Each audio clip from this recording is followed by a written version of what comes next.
Hello, everyone, and welcome to another episode of Current Status. We have a exciting guest this evening, and I am joined by my co-host. My name is Theresa Miller, and you can find me on Twitter at 24 by 7 IT Connect, and my Hi. co-host Phoummala. Yep. Hi, I'm Phoummala Schmitt. You can find me on Twitter as @ExchangeGoddess. And yes, I'm her exciting co-host who's about to fall asleep. It's been a late day, or long day, late night, and we are joined by a super exciting return guest. Not just, any guest, but it's a return guest. Hi, everyone. This is Tom Hollingsworth, the networking nerd. You can find me on Twitter as @networkingnerd. You can read my blog at networkingnerd.net. And if you'd like to see my Bruce Wayne job, you can head over to techfieldday.com and watch about 4 months worth of recorded videos. Which you are a rock star at editing. No. The best way that I edit those is that I basically cut myself out of anything that could happen, and that makes it all better. So the last time you were on the show, you surprised us with a unicorn. It's amazing how those kinds of things happen. You put on a unicorn head once, and people start doing things like buying you little unicorn gifts. So Amy Arnold decided at Cisco Live that I needed a unicorn to sit on my desk and keep me company, so that I didn't have to wear the head all the time. And so now I have that. And I was in Berlin last week for Cisco Live Europe, and we walked into a little knick-knack shop, and there was a paper unicorn head stuck to the wall, and 3 different people grabbed me by the shoulder and dragged me over there and said, "Ooh, look, unicorn!" Nice. Nice. So, well, I'm glad you at least brought a Lego unicorn with you today. Yeah. No masks. No masks. That's a scary mask. It's hot, too. Yeah, I don't want to be in that mask. So, speaking of unicorns, how about software-defined networking? Oh, yeah, it's moving right along. It's exciting. As we found out yesterday, software-defined networking has officially arrived. It's a mature product set, and nothing exciting in it's ever going to happen because the godfather of SDN got out of the business. Yeah. Really? Yes, Martin Casado. What did I miss? Martin Casado, the whiz kid at Stanford that basically created this whole mess for all of us, decided that his tour of duty at VMware is done. He cashed out his chips and headed over to become a general partner at Andreessen Horowitz. Woohoo! Wow. Yeah, I know, right? So he's got a handler for the next few months, and the rumor is that he's going to start some new fund for them, and make mountains of money. So. Why didn't I think of SDN? Come know, on, right? we could have came up with some acronym and have everybody jump on the bandwagon for a couple years, and then all of a sudden decide to leave and make a shit ton of money. Yeah. Yeah. Why didn't we think of that? It reminds me of a very old sketch when someone was joking around about Alexander Graham Bell. He said, "How high did you have to be to come up with the idea of the telephone?" "Yeah, I wish I could talk to somebody that wasn't even here." So imagine the idea of sitting around some dorm room in Stanford going, "Guys, wouldn't the network be so much more awesome if we didn't have any hardware in it?" "Yeah, that would be awesome." Oh man. Yep. Yeah.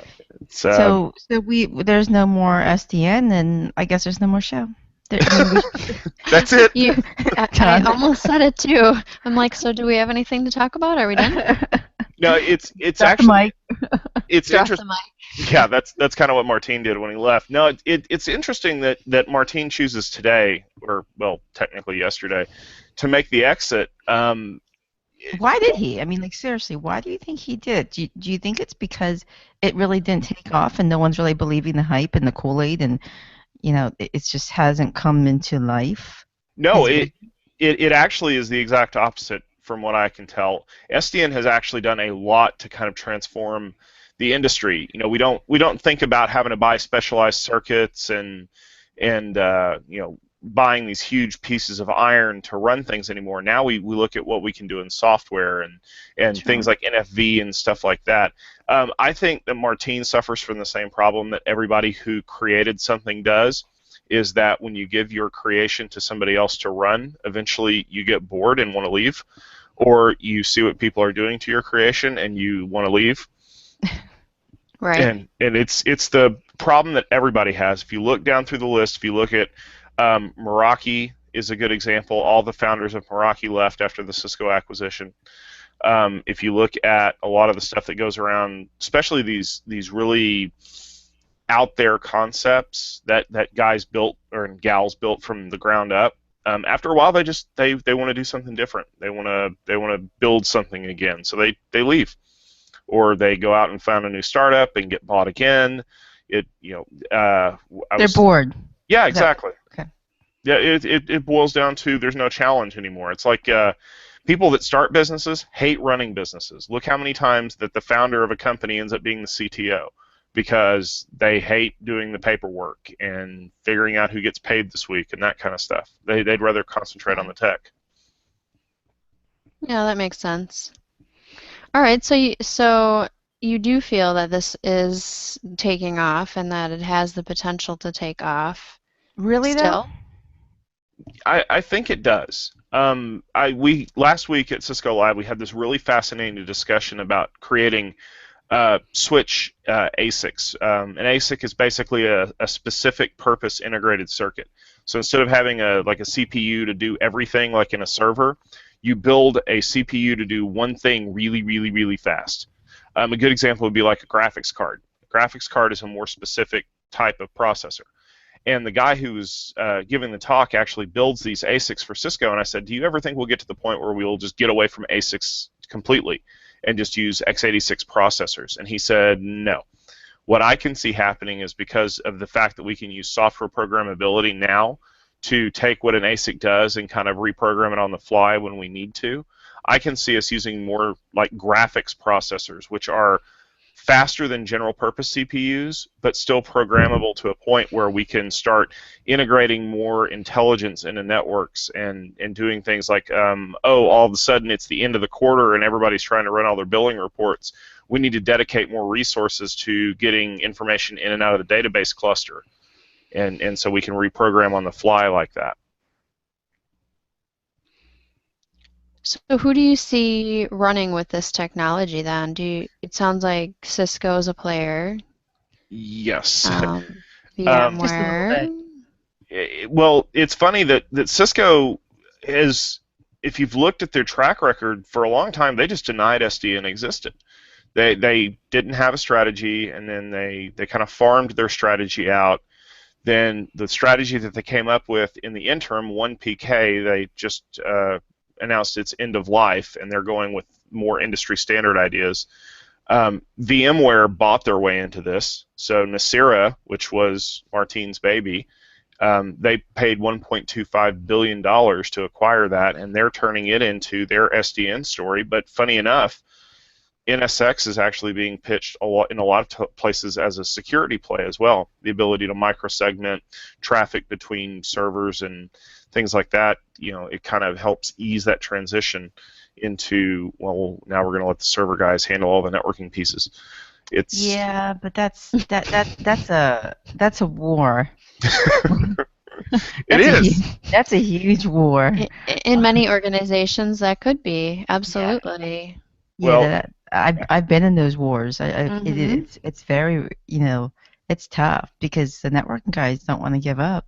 And then the server guys are kind of like, well, I'm not sure if I really want that, but I kind of do. So that's a tough one. That's a tough one to kind of shove its way in, if that's the term to use. Yeah, when NSX was really starting to take off, a lot of people came up and they said, oh, hey, the networking team and the server team, you guys are all going to work together and be happy. I'm like, no, we're not. Because the networking people don't trust the server people to do things that the networking team has historically done. The server team doesn't want to do that stuff because, unfortunately, once you kind of peel the top off of what the network's been doing, you see a whole bunch of stuff that you don't want to deal with. And then the security guys, I mean, have we ever actually seen them? They show up to work dressed like ninjas and like hide in the corner and shout about how this should be running over SSL, and then they throw down like a smoke bomb and disappear back into their office or something. Yeah, that's pretty much how security is. Yeah, exactly. Hey, do that. We want you to do this, and then they just disappear, and you're like, what? Yeah. And they want you to do it right away. Yeah, exactly. Now. Do it now. And Yesterday. they seem to have tons of money too. Yeah, exactly. It's because they're scary. Well, they have to, I think, in this day and age. Anyways, not to digress into security, but well, it kind of goes with the whole SDN thing, though. It does. And a lot of people are starting to kind of meld those two pieces together. They're saying, well, if we can segment traffic flows using SDN, then that gives you more security, and so then we can, we can worry about encrypting data in flight or ensuring that this server over here can't talk to this server over here and never the twain shall meet, that kind of thing. And so then that it's almost, I hate to say it, but it's hyper converging all of the teams together because, hey, we can all work together on the same console now. So you're saying that ninjas and unicorns can play nicely together? Oh, yes. Just watch out for the swords and the horns because it gets really dangerous there. I don't want to be a part of that. Sorry. A lot can go wrong there. You got the ninja swords, you got those horns. Someone's going to get hurt. I could just see horns being cut. Yeah. It's just not. It's not right now. I don't know, but you heard it here. Tom said they can get along. They can, but not all the time. I feel like there's going to be some horn pieces. Yeah. No. I agree. There's always sarcastic. There's always going to be friction between the two teams, but when you look at it, isn't there always historically friction in all IT aspects, especially when you start dealing with speed to deploy new services? Because I mean that's the problem that networking teams have had for years. Is it's our fault that things didn't get deployed fast because we have all these checklists and we have to make sure the VLANs match and we have to make sure that bringing up these new areas doesn't crash the rest of the network. And so what eventually minor details, Tom. Oh, yeah. Minor details. Never mind. But that's how Shadow IT started. Was people aren't moving fast enough, so we're going to go do this ourselves. And so now people farm things out to Amazon, and we don't have to worry about the networking because Amazon just takes care of that for us. And then you get a bill at the end of the month, and you go, how much did this cost us? Yeah. Because Amazon's like magic. Yeah, exactly. But unfortunately, in the IT world, magic costs money. Oh, yes. Right. Magic's very, very, very expensive. I think the business tends to forget that sometimes. Yeah. Mm-hmm. So SDN cloud. Okay, so how does the cloud fall into this? Because we can't have a chat without cloud. Cloud's everywhere. It's not going anywhere. Yes, I am contractually obligated to say cloud at least twice during any presentation that I give.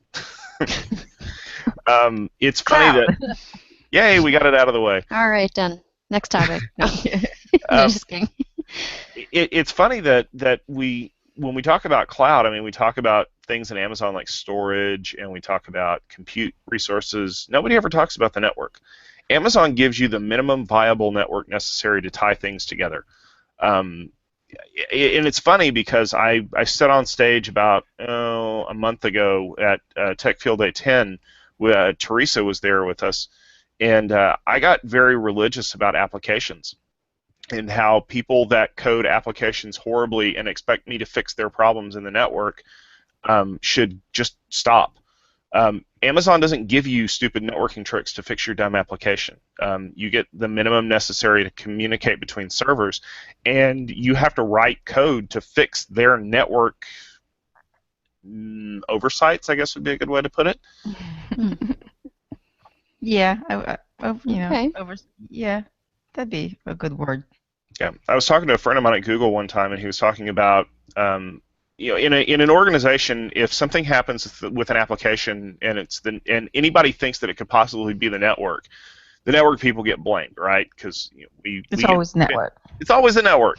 Mm-hmm. But at Google, if you write an application and it fails, you as the application owner get blamed for that because you should write better code. You shouldn't assume that the infrastructure underneath your code is going to fix bad coding practices. So if if your application is supposed to be be resilient across the cluster or not fail, or think about Netflix. Can you imagine what would happen if Netflix assumed that AWS would automatically reroute traffic where it's supposed to be? Right. Yeah, look at what happens when US East 1 goes down, because that never happens, right? But they test for that, though. They plan for that. That's part of They what write do. code to fix that. Right. That's the key, is that the application owner doesn't assume. They take ownership And of they got really good at it too. Oh, they're extremely good at it. Netflix is everybody's darling. Anytime you do any kind of advanced technical presentation and you want to talk about analytics or coding practices or cloud, anything, you call a guy from Netflix, and I think they just appear in a puff of smoke, and they give like a really awesome presentation, and then they just disappear again. They're like the other ninjas. Yeah, exactly. They're cloud ninjas. They're instantiated to give a talk, and then they're destroyed and moved somewhere else. But what they've done, though, that's what everybody should be doing. If you're writing code, I mean, shouldn't that be your normal practice? I guess for me, logically thinking, I would do that. But I guess people. It absolutely should be your process. But how? Let me ask you this question: how many applications do you have running in your environment today that you can rebuild from the ground up? There's probably a handful. Some probably I don't even know about because they're so ancient and old. Oh yeah. I would argue that there's at least 2 applications in your environment today that are running on code that may be older than you. Oh yes. I would guarantee that for maybe all of us. And the person that wrote that application has moved to Tibet to become a monk or something like that, and they cannot be reached by conventional means, and we're going to make that application continue to work until the cockroaches run the earth. That's how it works. Yeah, or you move off of it somehow, but in my industry it's very hard because they never wanted to leave anything. No. Yeah, healthcare especially. Insurance. You always have that garage application. Yeah. It runs the payroll system, Yeah. It's a critical app, but it's on a desktop running Windows 3.1 underneath someone's desk. Underneath the desk. Or in a dark closet that's been drywalled. And you are more than happy to fix it. You can fix it if you want, but you have to get it fixed within 2 weeks before the next payroll run happens, because if nobody gets paid, people get really mad at the IT department. But then you're trying to find the server or the desktop. Nobody knows where it's at. And and somehow somebody traces it back to a wall that's been drywalled up, and there's just a hole there with the network cable coming out, and you realize it's behind that wall.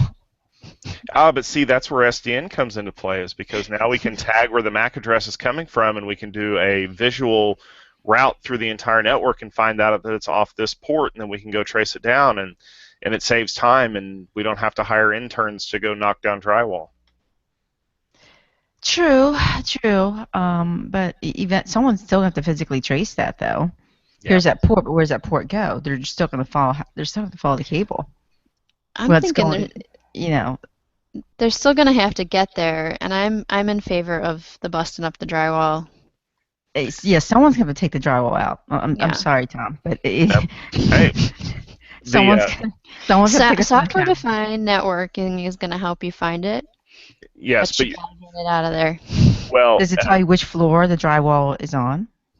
It could. What if it comes down to the 6th floor, but then somehow magically they've got a long enough cable to go up to the 7th floor because they poked a hole through the floor? Software-defined networking does not prevent software-defined stupidity. There you go. Yeah.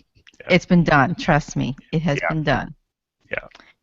I worked for a company that found an application behind drywall. Nobody. Really? Yeah, we did. Yes, it was found behind someone drywalled up the closet. oh, we don't need this closet anymore. Let's put some drywall up. Hmm. But they left all the equipment back there running. Of course. And it was still running, what, 3, 4, 5 years later? Oh, yeah, yeah. Software-defined stupidity. I like that. I like that too. And I It's was a bumper sticker. I was gonna be counting how many times you might say stupid. Yes, that was the other thing of the panel that I was on. When the video gets released, you can just do a drinking game when I start saying the word Oh. stupid. I was getting really Totally. irritated. That was awesome. We needed shot glasses for sure. Yeah. Well, hey, spending all my time behind the camera anymore, I don't get to talk, and so when people put a microphone in front of me, I'm like, I'm going to take every opportunity I've got to say something now. Passion. Stupid. Yeah. So what else? What else about software-defined networking makes it compelling? Well, it's Tell me. not Tell it's it to me. it's not being reliant on hardware anymore. How many times has the networking team come to you and said, "Hey, this application that you want to deploy, we can make it work, but we need an extra $500,000 worth of hardware to turn up a new pod or something like that." And Yeah. that's how IT gets that horrible stigma of being a cost center. Of hey, sure, we would love to buy this thing, but we know that if we buy it, you're going to ask us for more money. So with software-defined networking and things like white box switching and general purpose CPUs and that we can build kind of composable infrastructure is the hot new term recently. We can Yeah, composable. Oh gosh. Sorry, you just hit just like that bingo word. Yeah. poke. Yeah. Recycling. Yeah. Composable. Yes, I heard that at an HP briefing. Yeah. So the idea is sound. The idea is essentially taking what makes cloud impressive and moving it into a private data center. From a networking standpoint, it means having resources out there that you can dynamically assign to do stuff, if you will. But when it's all done, you can tear it back down and do other things with it. And you haven't overcommitted. How many times have we seen that? I was the world's worst when I worked in VAR land for telling people if you're going to pull one cable to a room, you pull 4 because it's cheaper to pull 4 at a time than it is to have to go back and pop ceiling tiles to pull another cable, 6 months from now. Right. But then we have enough copper in the ceiling to sink an aircraft carrier because, well, we over-provision the hell out of things because every one of those cables needed to be lit up at some point. So Cool. Yeah, it's interesting. Yeah. The other thing is analytics. Being server people, I think you guys can appreciate analytics and learning about things. And I've talked about that a lot recently. SDN kind of goes hand in hand with big data. And if you talk about big data, you start hearing about Internet of Things. And everything's kind of in this little tight ecosystem. And it's funny that the network has a lot of things that it wants to tell us. We've just never been able to ask the right questions. And so now the answer is we'll just get all the information you can out of the network and figure it out later. Run some analytics on it. Or you can do predictive analysis on it. Mm-hmm. Yeah. Predict what the network's going to do. I think one of my favorite ones was, I believe it was SolarWinds recently showed off an application that can tell you, it can examine your WAN links and tell you when the performance dropped below an SLA. And so you can go back to your provider at the end of the month and go, well, for 19 minutes last month, your network dropped below my SLA that you've guaranteed me that I'm paying X $1,000 for. So either you need to get your act together or you need to give me a refund. No, Yeah. I like that. That's cool. Yeah, it is really awesome that they're doing that or I think looking to do that. I think I don't think that was quite released yet, was it? I think it's on the roadmap. It's a very blue sky thing, but the idea is sound because a lot of SD-WAN vendors, software-defined wide area networking vendors, are doing the same thing because That's the big thing. Oh yeah, well you can tell SD-WAN is the big thing because everybody's got an SD-WAN solution now, and I think that's because it's what venture capitalists are funding today. Yeah. Well, you want to predict not that you want to predict the future, but it's predictive analysis. You want to prevent that fire. Mhm. Um, I yeah. want my life in networking to be extremely boring. I Right. don't I don't like excitement. And we're Yeah. even doing it internally. I mean, we have lots of monitoring systems, but we want to get to the point where we can predict and tell when an issue is going to come, so it doesn't even happen Yeah. based off the trends that we've seen. Right. This was Yeah, a you can step in before it's too late. Because by the time you already see it, it's already impacted the user community, mhm. Right. and you're Yeah. already sweating, and there's somebody standing behind your back watching you. Yeah, it's just not good. Yeah. The idea is eventually to take the data that you're getting out of SDN and other systems and pouring it into some kind of monitoring and maintenance system, but instead of giving you blow by blow, hey, something just blew up, you need to be more like a GPS. In 300 feet, you need to make a right turn. Your destination will be Hmm. in 1 mile. That goes back to, and I'm going to hit another buzzword just to tweak you. Single pane of glass, right? Oh gosh. Yes. Oh No. man, this is way too much in one Um, show. Way too much. I'm overload.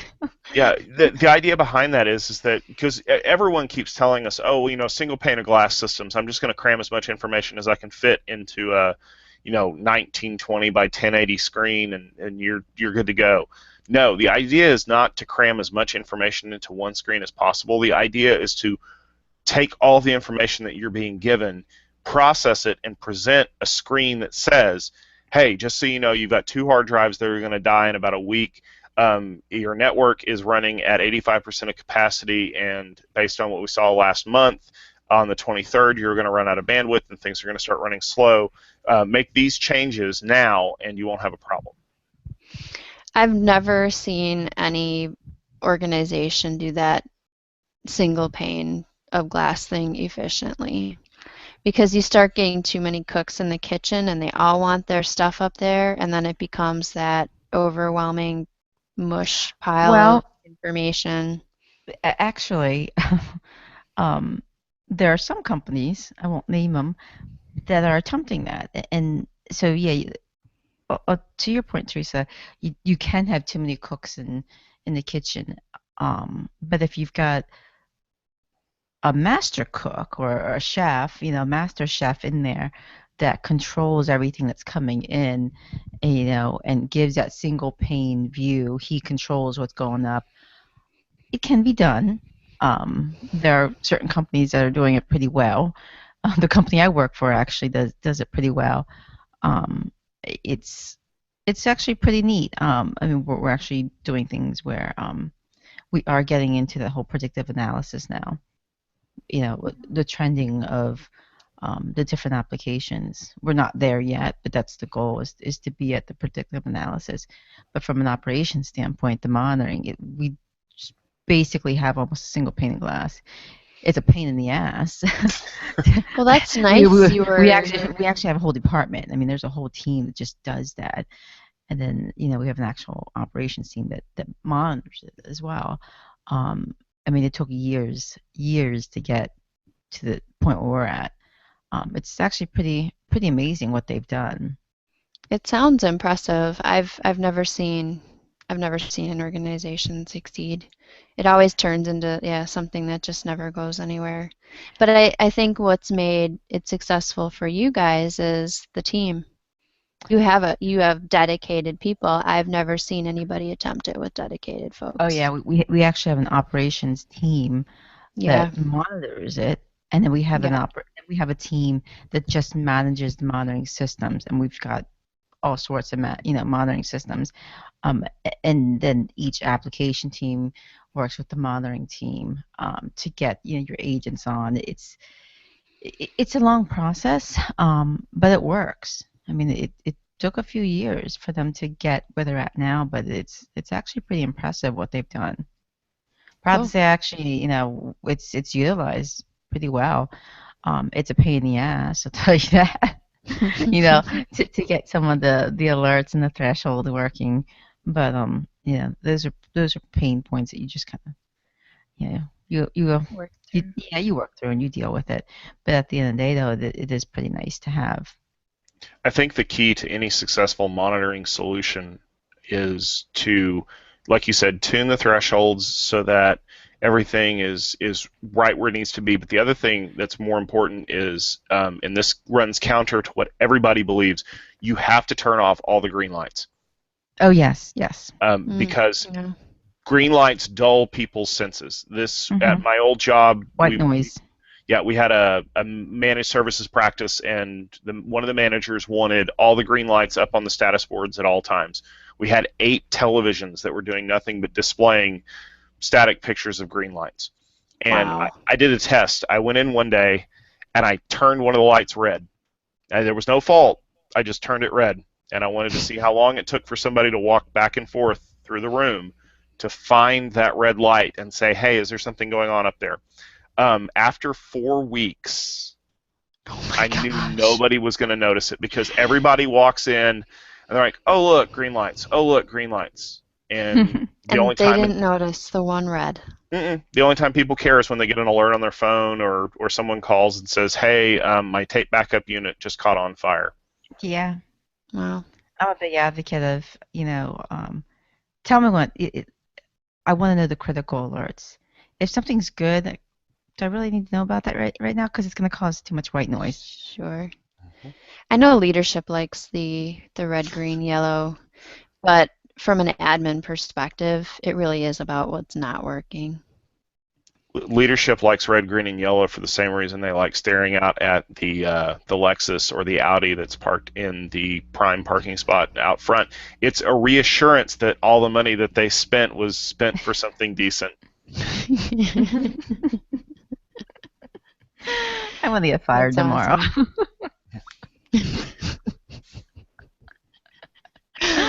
Oh, God. Yeah. Awesome. I won't have a job tomorrow. Yeah.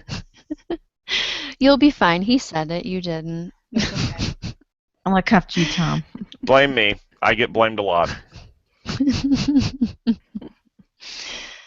So, we've been going for quite a while here, Yeah, it's actually. Wow, yeah. So we should probably wrap up. So thank you for joining us again, Tom. It's been fun.